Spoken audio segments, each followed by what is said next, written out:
At ngayon, pwede na po tayo magkaroon ng panibagong password para mabalik at ma-recover na po natin yung Facebook account natin. And finally, na-recover at nabalik ko na po yung nahack na Facebook account ko na wala na pong access sa email, phone number at sa password. What's up sa inyo mga katropa? Kamusta kayo at kamusta naman ako? You know! So ngayon for today's video ay magkakaroon na naman tayo ng isang simpleng tutorial na kung saan ituturo ko sa inyo ang bagong update sa kung paano nga ba i-recover ang nahack na Facebook account. Nahack yung Facebook account mo at nawalan ka na ng access sa email, phone number at password, huwag ka mag-alala, i-recover natin yan. Pero bago tayo magsimula, pasok, intro!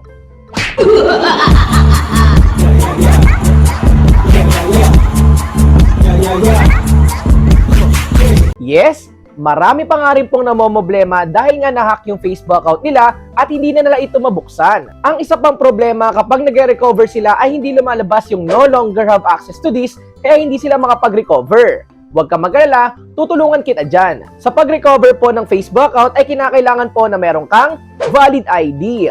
Just make sure lang rin po na gumagamit ka ng same Wi-Fi, same device at same location. Para syempre mabilis kang ma-detect ni Facebook at kung ready ka na sa pag-recover, punta na tayo sa tutorial. Let's go! Ang unang step na kailangan po natin gawin ay buksan po natin ang ating Facebook application.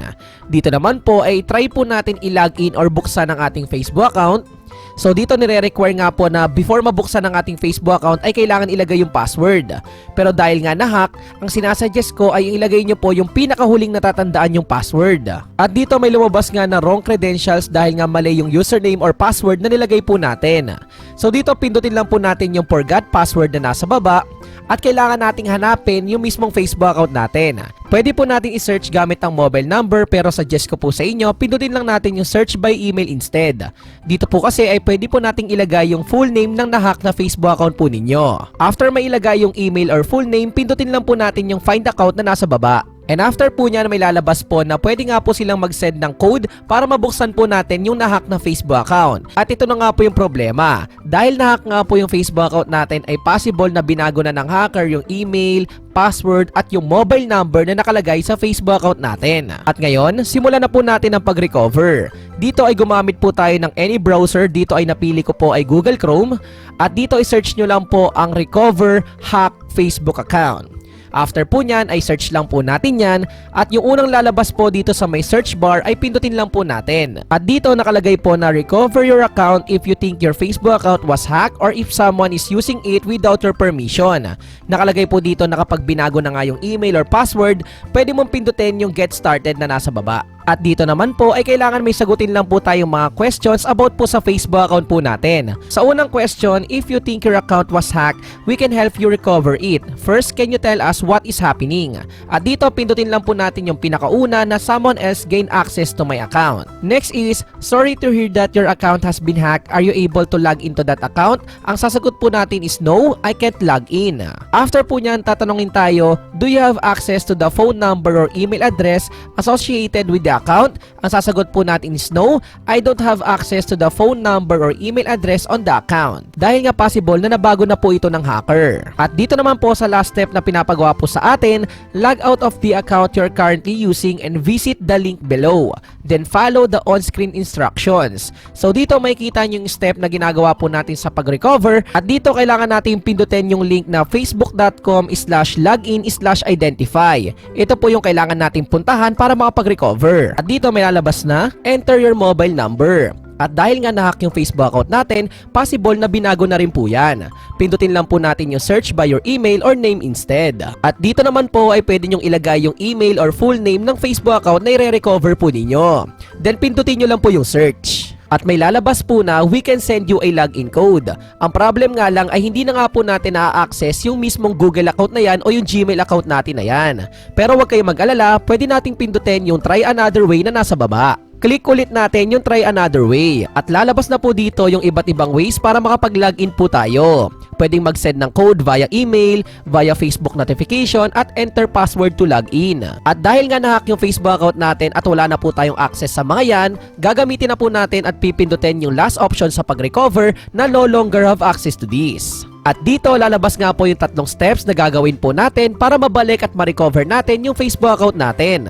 Tell us how can we reach you, confirm it is you, and look out for a message. At kapag ready na tayo mag-recover, pindutin lang po natin yung start na nasa baba. At dito lalabas po yung set new login email. Kailangan po nating maglagay ng panibagong email na kung saan dun po magsasend ng code si Facebook. In case lang naman na wala ka pang email account ay pwede ka namang gumawa ng bago, panoorin mo na lang yung tutorial ko sa kung paano nga ba gumawa ng Gmail account. Just make sure lang po na active at nabubuksan po yung inbox ng email account na gagamitin mo. After po nyan, pindutin mo lang po yung get code. After po nyan ay magpapadala na po si Facebook ng code sa email account na nilagay mo kanina. At para makita at ma-check po natin yung code na pinadala ni Facebook ay buksan lang po natin yung Gmail application natin. Dito po sa ating Gmail ay makikita nyo po nag-send na po si Facebook your Facebook security code at buksan lang po natin yan. At dito po sa pinadalang code ni Facebook ay makikita mo po dyan at pwede na po yung gayahin. Yung ito pong code na to ay hold mo lang po at pindutin mo lang po yung copy. Ipipaste po natin yan mamaya.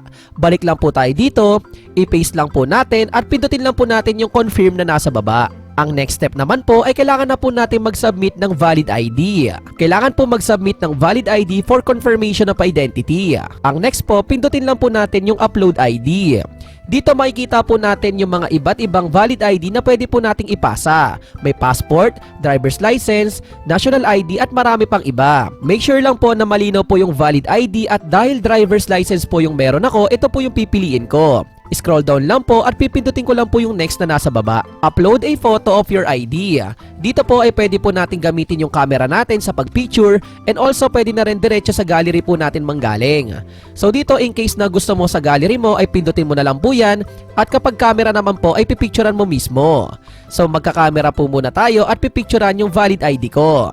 At kapag malinaw naman po at confident ka na sa ID na ginamit mo ay pindutin mo lang yung check na nasa baba. At ngayon makikita mo po dyan yung itsura ng valid ID na pinicturan mo at kapag okay na at ready ka na pag-submit, pindutin mo lang yung submit na nasa baba. After po nyan may lalabas na, thank you for submitting your information. We usually review IDs within 24 hours. Pero dahil nga driver's license yung ginamit ko ay mabilis lang pong na-recover yung Facebook account ko. Dito po ay chinek ko po ulit yung email account ko at pwede po nating pindutin yung track your account recovery status. Makikita po natin dito na nasa in review status nga po yung ginawa po natin kanina. Pero dito po ay sobrang bilis ng response ni Facebook dahil after 3 minutes ay nakareceive na ulit ako ng email sa pag-recover. Ito na po yung final step to get back on Facebook or mare-recover na natin yung Facebook account natin.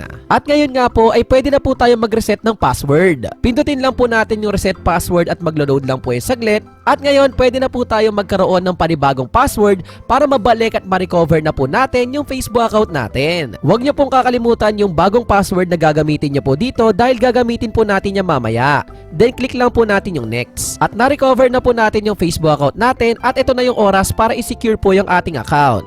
Dito ay pindutin lang po natin yung get started na nasa baba. At good news dahil okay naman at walang binago yung hacker or nag-hack ng Facebook account mo. Pindutin lang po natin yung go to newsfeed. At dito nga po ay mapupunta ulit tayo dito sa ating Facebook application. Ang last step na kailangan na lang po natin gawin ay buksan ulit yung Facebook account natin gamit ang panibagong password.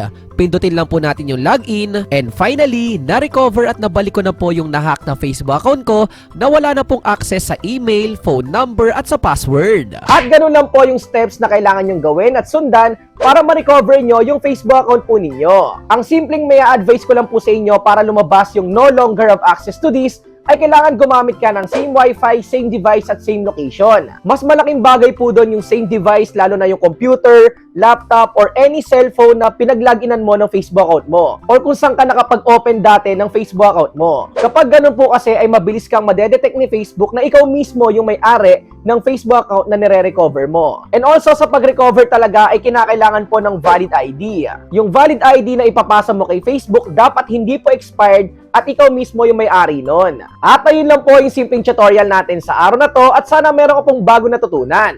At kung ikaw ay may clarification, suggestions, or questions, ay pwede mo yung i-comment dyan sa may comment section sa baba. And also pwede mo ring i-like and follow yung Facebook account ko na makikita mo dito. Before matapos tong video na to, may gusto muna akong i-shoutout. Big shoutout pala sa Sea Maya Garden Resort, ang pinakamagandang resort sa Alaminos, Pangasinan. And also, big shoutout sa napaka-pretty and generous na ate ko dyan sa Pangasinan kasi ate may comeback and last. And syempre, kung bago ka lang at nabadaan ka dito sa YouTube channel ko, ay welcome na welcome ka. Pwede ka mag-subscribe at pinutin ang mayawagang notification bell para sure at 100% sure na updated ka sa mga future uploads ko. You know, peace out, like, comment, subscribe. Peace! One love!